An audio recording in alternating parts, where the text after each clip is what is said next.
கர்த்தரும் ரட்சகருமாய் இருக்கிற இயேசு கிறிஸ்துவின் நாமத்தினாலே உங்களுக்கு என்னுடைய அன்பின் வாழ்த்துக்கள். இப்பொழுதும் நாம் மூன்றாவது வார்த்தைக்கு நேராக நம்முடைய கவனத்தை திருப்பிக் கொள்வோம். யோவான் எழுதின நற்செய்தி நூல் 19வது அதிகாரம் 25லிருந்து 27 வசனம் முடிய உங்களுக்காக நான் வாசிக்கட்டும். இயேசுவின் சிலுவையின் அருகே அவருடைய தாயும் அவருடைய தாயின் சகோதரி கிளையோப்பா மரியாளும் மகதலேனா மரியாளும் நின்று கொண்டிருந்தார்கள். அப்பொழுது இயேசு தம்முடைய தாயையும் அருகே நின்ற தமக்கு அன்பாயிருந்த சீஷனையும் கண்டு தம்முடைய தாயை நோக்கி, ஸ்திரியே, அதோ உன் மகன் என்றார். பின்பு அந்த சீஷனை நோக்கி, அதோ உன் தாய் என்றார்.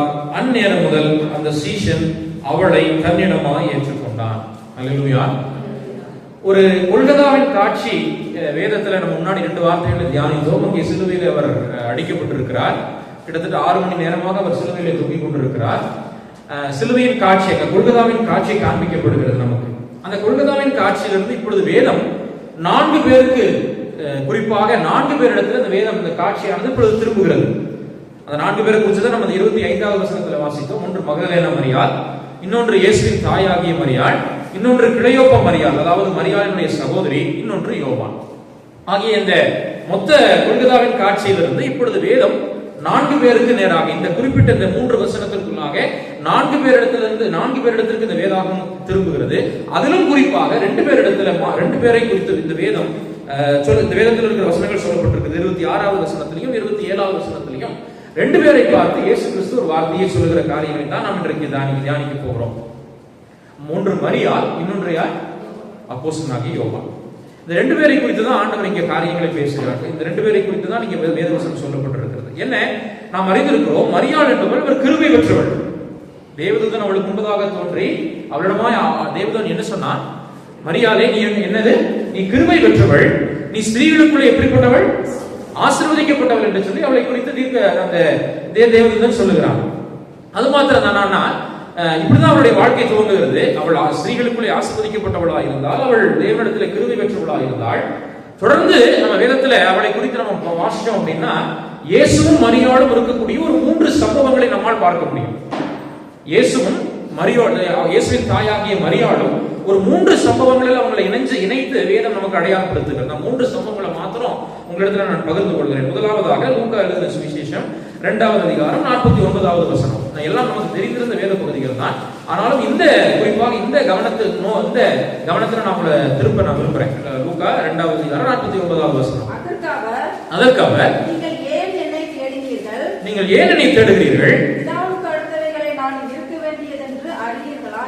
இப்போ அங்க எருசலேமுக்கு போகிற காரியங்கள், இந்த காரியங்கள் நமக்கு தெரியும், இந்த சரித்திரம் நமக்கு தெரியும், இந்த பின்னணி நமக்கு தெரியும்.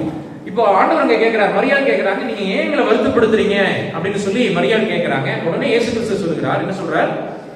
நான் பிதாவுக்கு எடுத்த காரியங்கள் இருக்க வேணும்னு உங்களுக்கு என்ன செய்யாது, தெரியாதா அப்படின்னு சொல்லி கேட்கிறார். கிட்டத்தட்ட ரொம்ப ஒரு காட்டமான ஒரு பதில் தான். இயேசு எப்படிதான் இருக்கிறாரு?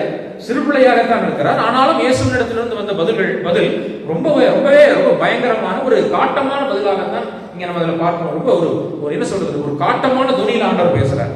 அடுத்தது இன்னொரு சம்பவத்தை நம்ம பார்க்கிறோம். யோவான் சுவிசேஷ புத்தகம் 2வது அதிகாரம் 4வது வசனம். அதற்கு இயேசு, எனக்கும் உனக்கும் என்ன? ஆமா, இந்த சம்பவத்தை நாம் அறிந்திருக்கிறோம். அங்கே கல்யாண வீட்டிலே திராட்சரசம் குறைவுபட்டு விட்டது. இப்போ ஆண்டவருடைய இயேசு கிறிஸ்துவுடைய தாயாகிய மரியாள் சொல்றாங்க, என்ன சொல்றாங்க?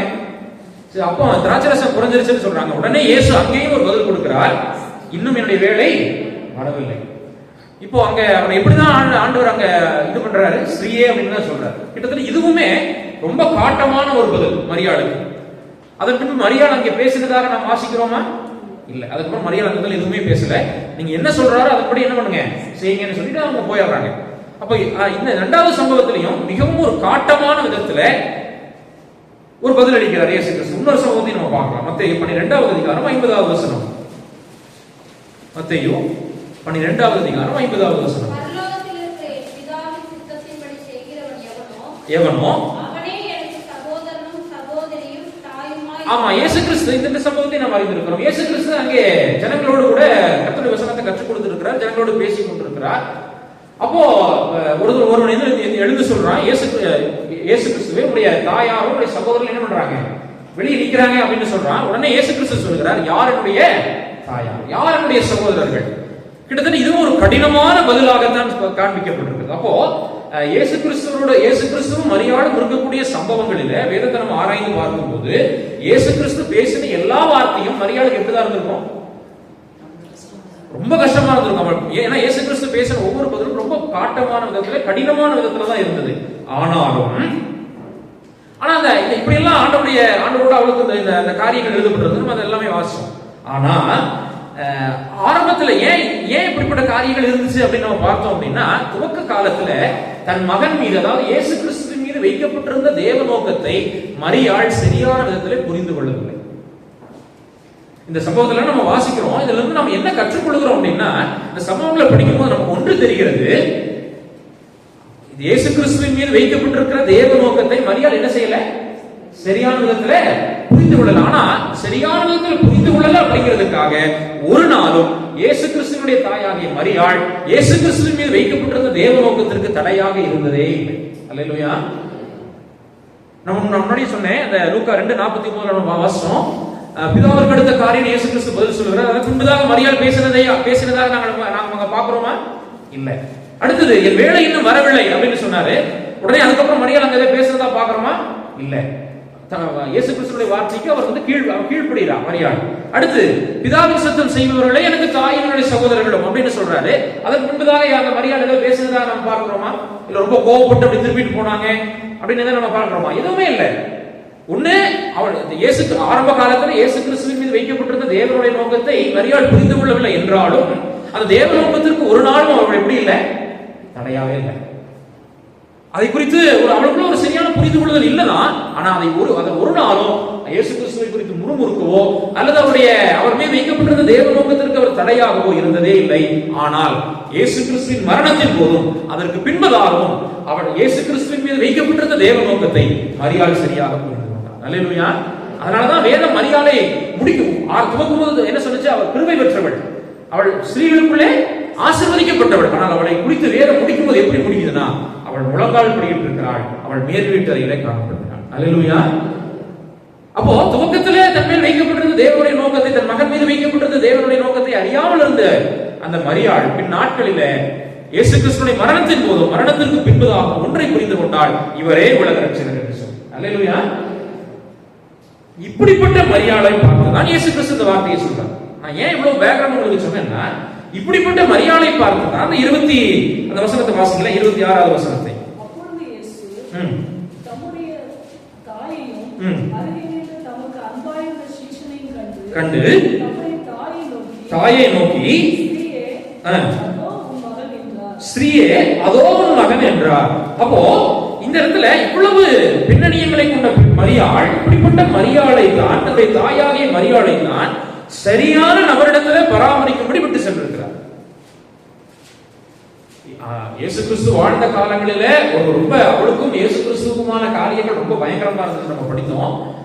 அப்படிப்பட்ட மரியாளிடத்துல தான் ஆண்டவர் சொல்றாரு, ஆண்டவர் சரியான நபரிடத்துல மரியாளை பராமரிக்கும்படி என்ன செய்யறாரு, விட்டு அவர் போகிறார். பிதாவினுடைய சித்தம் நிறைவேறி கொண்டிருக்கிற அதே வேளையில் தான் தன் குடும்பத்தை பற்றி அக்கறை கொண்டவராக இயேசு காணப்பட்டார். அல்லேலூயா. பிதாவின் சித்தம் நிறைவேறி கொண்டிருக்கிறது, ஒரு சிலுவையிலே தொங்கிக் கொண்டிருக்கிறார், அவர் மரிக்க வேண்டும், அதுதான் தேவனுடைய நோக்கம்.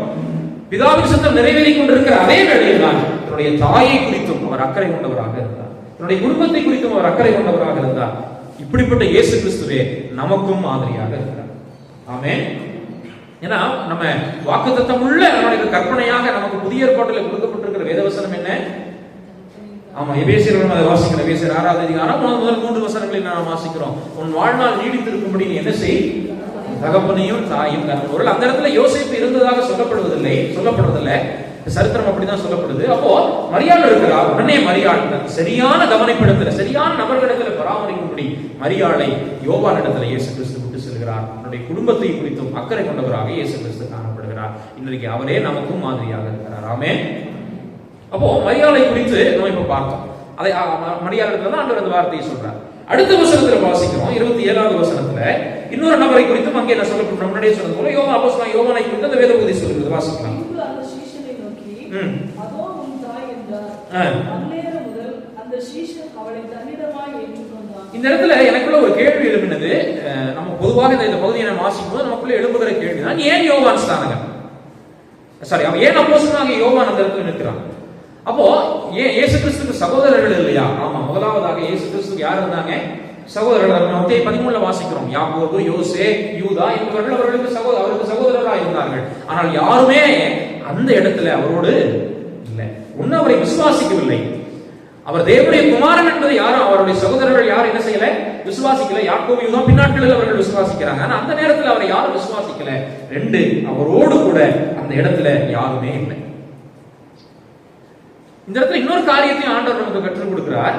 அங்க யோவான் மாத்திரம் தான் இருக்கிறான். யோவான் இடத்துல தான் தன்னுடைய தாயை அவர் ஒப்புவிக்கிறார். இந்த இடத்துல ஆண்டவர் என்ன நமக்கு கற்றுக் கொடுக்கிறார்னா, ரத்த உறவுகளை விட ஆண்டவர் ஆவிக்குரிய அந்த உறவுகளை தான் மேன்மைப்படுத்துகிறார். ஆமென். அப்ப முதலாவது அவருடைய சகோதரர்கள் அங்க இருந்திருக்கணும். அந்த சகோதரர்கள் அவர்கள் இல்லை, ஏன்னா அவர் விசுவாசிக்கவும் இல்லை அவர்கள். இன்னொன்னு, அவருடைய கஷ்ட நேரத்தில் அவருடைய பாடு நிறைந்த சூழலையும் அவங்க என்ன இல்லை, அந்த இடத்துல இல்லை. 2வது, ஒரு அப்போஸ்தலன் சொன்னா என்ன பண்ணுவேன், மரணத்திலும் உங்களை நான் என்ன செய்வேன், பின்பற்றுவேன், உங்க கூட இருப்பேன்னு சொல்லி ஒருவன் சொன்னான். ஏன்னா அந்த 3 பேரும் தான், ஒரு 3 கூட்டம் இருந்தது, ஒரு பெரிய திரள் கூட்டம் இருந்தது இயேசுவை பின்பற்றி. ஆனால் ஒரு 3 பேர் மாத்திரம் தான் இயேசுவுக்கு மிகவும் நெருக்கமானவர்களாக இருந்தார்கள். யார் யாரை பார்க்கிறோம்? ஒன்னு பேதுரு, இன்னொன்னு யாக்கோபு, இன்னொன்னு யோவான். அந்த 3 பேர் ரொம்ப நெருக்கமா இருந்தாங்க. இயேசுவுடைய எல்லா காலங்களிலும் அவரோடு கூட பயணித்தவர்கள் தான். ஆனால் யோவான் மாத்திரமே தைரியமாய் இயேசுவுடைய சிலுவை நண்டு அருகே நிற்கிறார். நம்ம வாசிக்கிறோம், பேதுரு ரொம்ப பயந்து போய் என்ன பண்றாரு, ஒரு பெண் வந்து கேட்கிறார், நீயும் இயேசு கிறிஸ்துவோடு கூட இருந்தவன் தானேன்னு சொல்றாங்க. இவருக்கு ரொம்ப பயம். உடனே அவர் என்ன சொல்றாரு, இல்ல அப்படிலாம் இல்ல, எனக்கு அவர் யாருன்னே தெரியாது. அவ்வளவு பயம் நிறைந்த ஒரு சுபாவம் கொண்டிருக்கிற ஒரு பேதுரு. நான் மரணத்திலுமே பின்பற்றுவேன் என்று சொன்னவன் தான். ஆனா அந்த இடத்துல அவர் இயேசு கிறிஸ்துவின் சிலுவையில் அடிக்கப்பட்டிருக்க அந்த இடத்துல யார் இல்ல, பேதுரு இல்லை. யாக்கோபு எங்க போனாருன்னே தெரியல. ஆனா யோவான், அப்போஸ்தலன் யோவான் என்ன செய்யறாரு, அவர் சிலுவையின் அருகே நின்று கொண்டிருக்கிறார். இதனால என்ன விளைவுகள் நேரிடும் என்பதை குறித்து யோவானுக்கு கவலையே இல்லை. இயேசு கிறிஸ்துவை பின்பற்றினேன், ஒரு காலத்துல 3.5 ஆண்டுகள் இயேசு கிறிஸ்துவை பின்பற்றி இருக்கிறேன். இப்பொழுது அவர் சிலுவையிலே தொங்கிக் கொண்டிருக்கிறார். இப்பொழுதும் அவரோடு தான் நின்று கொண்டிருக்கிறேன். ஒருவேளை இதனால என்னையும் கொலை செய்வதற்கு அவர்கள் எத்தனைத்தாலும் பரவாயில்ல, விளைவுகளை குறித்து இயேசு கிறிஸ்துவை பின்பற்றுகிறதுனால அதனால வரக்கூடிய விளைவுகளை குறித்து அப்போஸ்தலன் யோவான் தயங்கவும் இல்லை, பயப்படவில்லை. அல்லேலூயா. அதை குறித்து அவர் யோசிக்கவே இல்லை. ஏன் பேதுருவை தேடினவங்க, பேதுருவை வந்து சொன்னவங்க அப்போஸ்தலன் யோவானை பத்தி என்ன சொல்லி இருக்கணும், நீரும் யார் கூட இருந்தவர் தான், இருந்தவங்க தானே அப்படின்னு யாரும் கேட்கல. யோவானுக்கு ஒரு தைரியம், இல்ல என்ன விளைவுகள் வந்தாலும் பரவாயில்ல, நான் மரண நேரத்திலும் அவரை பின்பற்றுவேன். அல்லேலூயா. நான் மரண நேரத்திலும் அவரை பின்பற்றுவேன் என்று தீர்மானித்து இயேசுவின் சிலுவையின் அருகே நின்று கொண்டிருக்கிறார். அப்ப இயேசுவினுடைய தாயை மரியாளை அப்போஸ்தலன் யோவானிடத்துல ஆண்டவர் கொடுத்ததற்கான காரணங்கள் இதுவும் ஒன்று. 3வதாக, இதுதான் நம்ம ரொம்ப கவனிக்கணும்.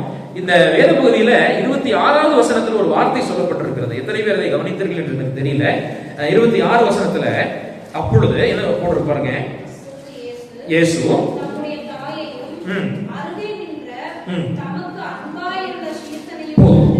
அந்த சீஷன் எப்படி அறியப்படுகிறான்? ஆமா, இயேசுவுக்கு அன்பாயிருந்த சீஷன். இந்த அன்பு என்கிற வார்த்தை அகாப்பே அன்பை குறித்து சொல்லப்பட்டிருக்கிறது. அதாவது பிதாவாகிய தேவன் தன்னுடைய ஒரே பேரான குமாரனை இந்த உலகத்தில் நமக்காக கொடுத்தார் அல்லவா, அந்த அகாப்பே அன்பை குறித்து தான் இந்த வேதம் நமக்கு காண்பிக்கிறது. அப்போ இந்த யோவானை குறித்து சொல்லப்பட்டிருக்கிற இந்த யோவான் சுவிசேஷத்தில் 5 முறை இந்த அன்பை குறித்து சொல்லப்பட்டிருக்கிறது. இந்த 5 முறையில 4 முறை யாருக்கு பயன்படுத்தப்பட்டிருக்குது? அப்போஸ்தலனாகிய யோவானுக்கு பயன்படுத்தப்பட்டிருக்கிறது. அப்போ இயேசு கிறிஸ்துவோடு கூட அவன் இருந்தான் என்பது மாத்திரம் அல்ல, மரண நேரத்திலும் அவருடைய கட்டளைக்கு, அவருடைய அன்பின் கட்டளைக்கு அவன் கீழ்ப்படினான். ஏன் கீழ்ப்படினான்? எப்படி கீழ்ப்படினான்? அந்த 27வது அதிகாரத்துடைய கடைசி பகுதியில் சொல்லப்பட்டிருக்குது, அந்நேரம் முதல் அந்த சீஷன் அவளை தன்னிடமாய் ஏற்றுக்கொண்டான். அப்ப மரண நேரம், இயேசு கிறிஸ்து அங்கே சிலுவையிலே தொங்கிக் கொண்டிருக்கிறார். எப்பொழுது வேண்டுமானாலும் அவர் மரித்து விடலாம். அந்த நேரத்திலும் யோவானை நோக்கி அவர் சொன்ன, யோவானிடத்தில் அவர் சொன்ன அந்த அன்பின் கட்டளைக்கு அவன் உடனடியாக கீழ்ப்படினான். அல்லேலூயா. அன்பின் சீஷனாக அறியப்பட்டவர் அவன் உடனடியாக கீழ்ப்படுகிறான். இயேசுவின் மீது வைத்திருந்த அன்பு இப்பொழுது நடக்கையிலே காண்பிக்கப்படுகிறது. இயேசுவின் மீது அவன் வைத்திருந்த அன்பு சும்மா அவன் ஆண்டவரே உங்களை நேசிக்கிறேன் நேசிக்கிறேன் அப்படின்னு மாத்திரம் சொல்லல, இயேசுவின் மீது வைத்திருந்த அன்பு மரண நேரத்திலும் அவன் சொல்றான், அந்நேரம் முதல் அவளை தன்னிடமா இவன் என்ன சொன்னானா, சேர்த்துக் கொண்டானா. நடக்கையில் அந்த அன்பு காண்பிக்கப்பட்டது. உடனடியான கீழ்ப்படிதல். உடனே மரியாதை தன்னிடமாய் சேர்த்துக் கொள்கிறான். அப்ப இதுல நம்ம என்ன கவனிக்கணும்? யார் அவரை நேசிக்க முடியும்?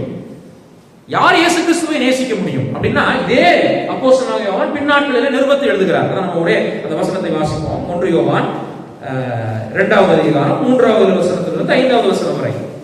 அப்போஸ்தலனாகிய யோவான் எழுதின நிருபம் 1 யோவான் முதல் நிருபம் 2வது அதிகாரம் 3லிருந்து 5. அவருடைய கற்பனைகளை நாம் கைக்கொள்ளுகிறவர்களானால் அவரை அறிந்திருக்கிறோம் என்பதை அதனால் அறிவோம். அவரை அறிந்திருக்கிறேன் என்று சொல்லியும் அவரை அறிந்திருக்கிறேன் என்று சொல்லியும் அவருடைய கற்பனைகளை கைக்கொள்ளாதவன் பொய்யனாய் இருக்கிறான், அவருக்குள் சத்தியம் இல்லை. சத்தியம் இல்லை. அவருடைய வசனத்தை கைக்கொள்ளுகிறவரிடத்தில் தேவ அன்பு மெய்யாக பூரணப்பட்டிருக்கும். அப்போ அவரை அறிந்திருக்கிறேன் என்று சொல்லுவதனால் அல்ல, நான் அவரை அறிந்திருக்கிறேன் ஆகவே அது அல்ல அவரை நேசிப்பதற்கான காரணம். நான் அவரை அறிந்திருக்கிறேன் ஆகவே நான் அவரை நேசிக்கிறேன் என்று அல்ல. அவரை அறிந்திருக்கிறேன் என்று சொல்லுகிற எவனும் அவருடைய வார்த்தைக்கு என்ன செய்யணுமா? கீழ்ப்படியணும். அவருடைய வார்த்தைக்கு கீழ்ப்படிவதனாலேயே நாம் அவரை அறிந்திருக்கிறோம் என்று சொல்ல முடியும். அப்ப நான் அவரை தெரியும் வர அப்படின்னா எப்படின்னா, அவர் மேல் வைத்திருக்கிற அன்பு அடிப்படையில நான் அவருடைய வார்த்தைகளுக்கு நான் கீழ்ப்படிவேன். எல்லா காலங்களிலும் அவர் எனக்கு எழுதி கொடுத்திருக்கிற இந்த வேத வசனம், அவர் என்னிடத்தில் எதிர்பார்க்கிற காரியங்களுக்கு நான் என்னை ஒப்புக் கொடுப்பேன், நான் கீழ்ப்படிவேன். அப்ப அன்பின் சீசனாக அறியப்பட்ட இந்த யோவான் இயேசுவின் மரண நேரத்திலும் அவருடைய வார்த்தைக்கு கீழ்ப்படினான். இன்றைக்கு நாம் யாராக அறியப்படுவோம்? நான் தான் முன்னாடியே சொன்னேன், இந்த யோவான் எழுதின சுவிசேஷத்துல 4 முறை இயேசுவுக்கு அன்பாயிருந்த சீஷன், இயேசுவுக்கு அன்பாயிருந்த சீஷன் என்று மறுபடியும் சொல்லப்பட்டிருக்கு. அப்ப யோவான் எப்படி அறியப்பட்டார்? அன்பான சீஷன். அப்ப நாம் இன்றைக்கு எப்படி அறியப்படுகிறோம்? ஒருவேளை நம்ம மனிதர்கள் நம்மை போல தேவையில்லை, ஆனா தேவன் நம்மளை பார்த்து சொல்லணும் அப்படின்னா, ஆண்டவர் நம்மளை பார்த்து என்னன்னு சொல்லுவார்? இவன் என்னுடைய வார்த்தைக்கு கீழ்ப்படுகிறவன் என்று சொல்லுவாரா? இவன் என்னை நேசிக்கிறவன் என்று சொல்லுவாரா? நாம் அவரை நேசிக்கிறோம் என்று சொன்னா அவரை தெரியும் அப்படின்னு சொல்றது இல்ல, நான் அவருடைய வார்த்தைக்கு கீழ்ப்படுகிறேன் ஆகவே அந்த அடிப்படையில் நான் அவரை நேசிக்கிறேன் என்றுதான். அதுதான் ஆண்டவர் இன்றைக்கு நம்ம இடத்துல எதிர்பார்க்கிறோம். அல்லேலூயா. இந்த வார்த்தைகளின் முடிவாக ஆண்டவர் தொடர்ந்து நமக்கு கிருபை செய்வார்.